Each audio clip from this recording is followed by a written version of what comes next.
செந்தமிழர் திருமகளே, சீனத்து மருமகளே, எங்கள் சந்ததியே காணாத தனிமகளே, வந்துவிட்டாய் என்று வரவேண்டிய இடத்திற்கு உன்னை சந்திக்க வேண்டியவன் தான் சந்தித்திருக்கிறேன். என்ன அடக்கம், எவ்வளவு அமைதி. பீக்கிங் நகரத்து மணமகள் ஏன் பேசாமல் இருக்கிறாள்? கடந்த கால சம்பவத்தை நினைக்கிறாளா? காதலித்த காதலனை மணமேடையிலே சந்திக்க வேண்டியவள் பாழ் மண்டபத்திலே சந்திக்கிறோமே என்று பயப்படுகிறாளா? இல்லை, காட்டிக் கொடுக்கும் கயவர்களுக்கு என்ன என்ன தண்டனை கிடைக்கும் என்பதை பற்றி யோசித்துக் கொண்டிருக்கிறாளா? கமலா, கமலா, என்னை காதலித்து விட்டு இன்னொருவரை மணந்தாயே, எனக்கு துரோகம் செய்துவிட்டு இன்னொருவருக்கு மாலையிட்டாயே, அதை பற்றி நான் அலுவலகம் கவலைப்படவில்லை. ஆனால் உன்னை பெற்று வளர்த்து பாலூட்டி சீராட்டி உற்ற துணையாயிருந்து உயிர் போல் வளர்த்தாளே உனது அன்னை, அவளை வஞ்சித்து விட்டாயே. ஆடித்திரிந்த அன்னை பூமிக்கு கேடு செய்து விட்டாயே. சரித்திரம் காணாத சண்டாள செயல். ஒரு தமிழ் பெண்ணா, ஒரு குலப்பெண்ணா, இன்னும் உடலிலே ஓடிக்கொண்டுதான் இருக்கிறார். ஆனாலும் நீ அசையாமல் நின்று கொண்டேதான் இருக்கிறாய். இந்த ஈர உயிரின் மீது இன்னும் உனக்கு ஆசையா? இந்த மானம் கெட்ட உடல் இனி வாழத்தான் வேண்டுமா?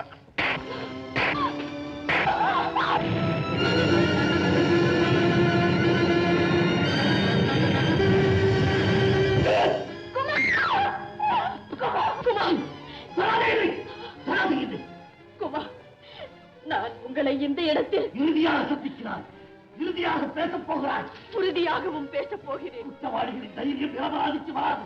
குற்றவாளியா நிரபராதியா என்பது விசாரணை இல்லாமல் தெரியாது. தேச துரோகத்துக்கு விசாரணையே கிடையாது. தேசபக்திக்கு அப்படி ஒரு பெயர் கிடையாது.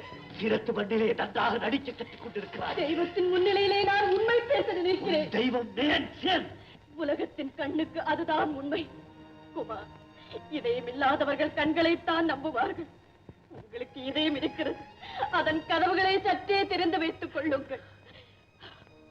மாள கிடக்கிறார் தந்தை என்ற செய்தி வந்ததும் மயங்கிய இதயத்தோடும் கலங்கிய விழிகளோடும் என்னை மறந்து விட மாட்டீர்களே குமார் என்று கேட்ட கமலாதான் இவள். பறப்பதற்கு விமானம் இல்லாவிட்டாலும் எனது சிறகுகளாலே பறந்து வருவேன் என்று பிரிந்து சென்ற கமலாதான் இவள். இல்லை, கமலா இறந்து விட்டாள். அந்த கமலா இறந்து விட்டாள்.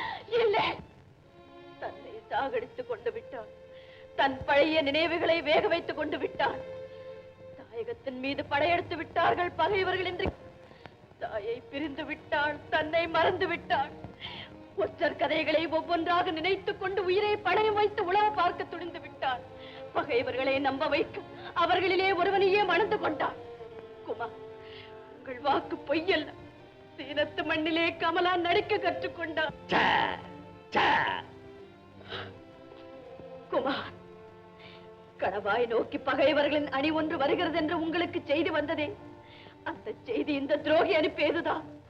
1.5 லட்சம் துருப்புகள் புதிதாக வருகின்றன என்று உங்கள் படைக்கு உளவு வந்ததே, அதை கொடுத்தவள் இந்த குற்றவாளிதான். புதிய வழியிலே பொண்டிலா நோக்கி சீனப்படை முன்னேறப் போகிறது என்று முதலாக உங்கள் படைக்கு சொன்னவள் இந்த பாவிதான். இரவு நேரத்தில் எரியும் ஓர் விளக்கு, எதிரியை நோக்கி இந்திய படை சுடும். எது அந்த விளக்கு? இதோ இந்த கமலாவின் இதயத்தில் எரிந்து கொண்டிருக்கும் தேசபக்தி விளக்கு. கமலா, கமலா, கமலா. குமார், எதிரிகளுக்கு நான் யார் என்பது தெரிந்துவிட்டது. எனது உருவம் என்ன என்பது அவர்களுக்கு புரிந்துவிட்டது. அங்கே எனக்கு மரண தண்டனை கிடைத்தது. தப்பி வந்தேன். எங்கே மற்றொரு தண்டனை காத்துக் கொண்டிருக்கிறது. குமார், என் கடமை முடிந்தது. விரோதிகள் கையால் சாகாமல் வேண்டியவர்கள் கையால் சாக விரும்புகிறேன். என்னை கொன்று விடுங்கள். கமலா, கமலா, நீ எவ்வளவு பெரிய தியாகத்தை செய்து விட்டாய். என்னை தொடாதீர்கள் குமார், என்னை தொடாதீர்கள். இந்த மேனி கரைபடாத மேனிதான். இது கலங்க சுமக்காத உள்ளம்தான். ஆனால் மாலை ஒன்று விழுந்தது கழுத்தில். மரணமே பெறுவதென்றாலும் ஒன்றுதான் வாழ்வு என்பது நமது பண்பாடு. அந்த சீனத்து மனிதர் மிகவும் நல்லவர். முதல் நாளிலேயே என்னை தொட வேண்டாம் என்று சொன்ன போது தூரத்தில் இருந்தே எனக்கு வணக்கம் செலுத்தியவர் அவர். குமார், நான் அன்றும் கன்னிதான், இன்றும் கன்னிதான், இனி என்றும் கன்னியாக இருப்பதே நான் எடுத்துக்கொண்ட காரியத்துக்கு துணை புரியும்.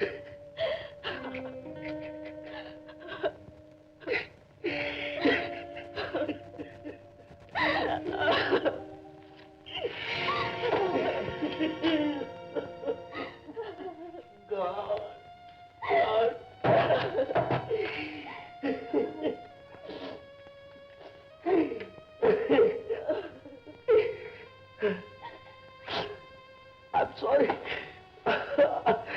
I'm very sorry. இனி நமக்கு காதல் இல்லை, கடமை. கடமை.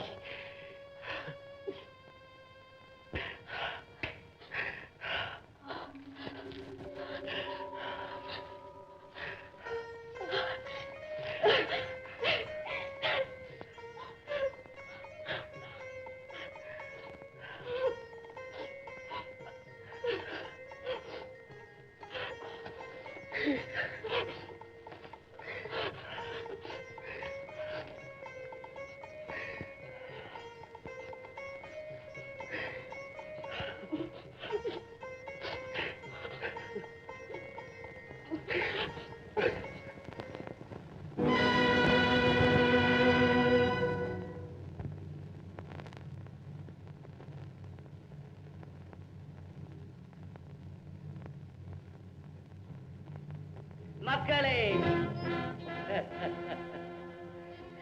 காடுமலை கடந்து இமயமலை வந்து இந்த கட்டைதான் கலங்குகிறதென்றால் வாழ்ந்த சுகம் விட்டு நீங்களும் இங்கு வந்திருக்கிறீர்களே, காரணம் என்ன? நான் ஒரு இந்தியன். சீனர்களால் கைது செய்யப்பட்டு இப்போதுதான் தப்பித்து வந்தேன். சாலையில் இவளை சந்தித்தேன். இது சீனர்கள் பிடித்துக் கொண்ட பகுதியாகையால் எங்கு போவது என்று புரியாமல் எங்கள் எல்லை காவல் நிலையத்தை நோக்கி போய்க் கொண்டிருக்கிறோம். அறிவேன், அறிவேன். அது சரி, இன்று சாலையில் சந்தித்த இவள் நேற்று மாலை வரை எங்கிருந்தாள்? அது ஒரு கதை. எங்கோ பறந்தாள், எப்படியோ வாழ்ந்தாள். முடிவில் இங்கே வந்திருக்கிறாள். இனி எங்கே போகப் போகிறாள்? வாழ்ந்திருந்தால் தாயகம் திரும்பி இருப்பாள். மாண்டு விட்டால் இந்த மலையிலேயே கிடப்பாள். குழந்தாய், வாழ்வுக்கு நான் விடி சொல்கிறேன். நிகரற்ற வாழ்வு, நிரந்தர வாழ்வு, அச்சமில்லாத வாழ்வு, ஆனந்த வாழ்வு.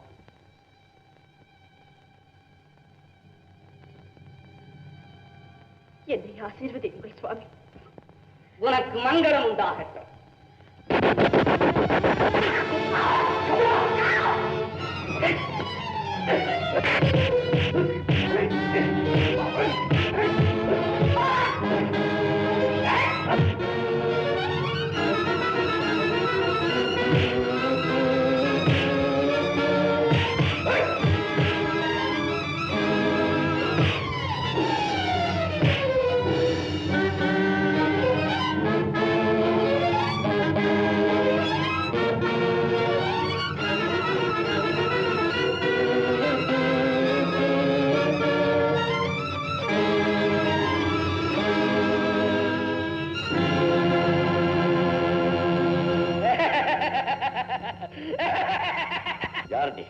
என்னிடமிருந்து அவள் தப்பவே முடியாது. அவளுடைய கணவன்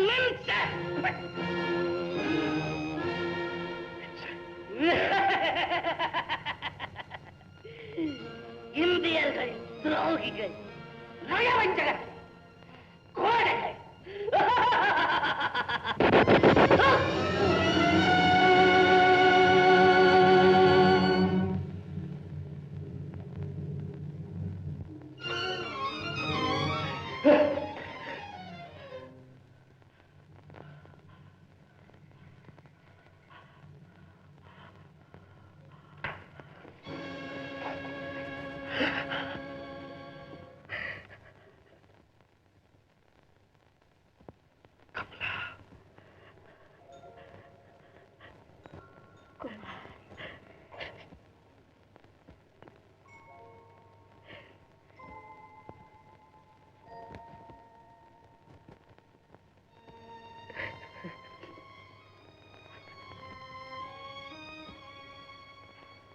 பசுமை நிறைந்த நினைவுகளே. பாடி காத்திருந்த பறவைகளே,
அந்நியரின் கொடியா?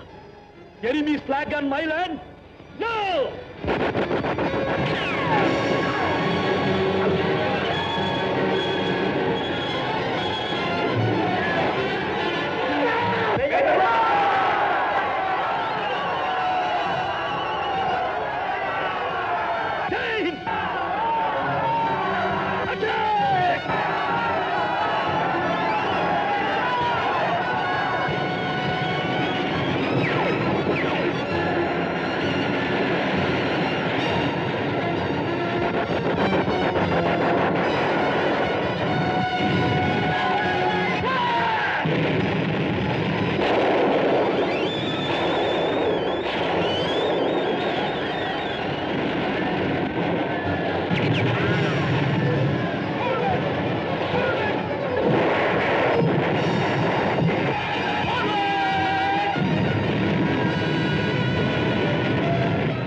இங்கே தாயே, என் கடமையை நான் செய்துவிட்டேன்.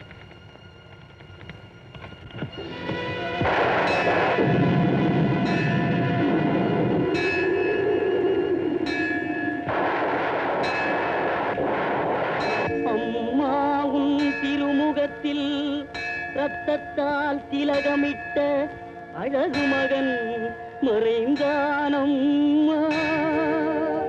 இம்மாநிலம் காக்க இறந்த பெரும் சேனைகளும் ரத்தத்தில் மிதந்ததம். பாரதமே தாயே பனிமலையை காப்பாரை பரிபாலி தருணுவா.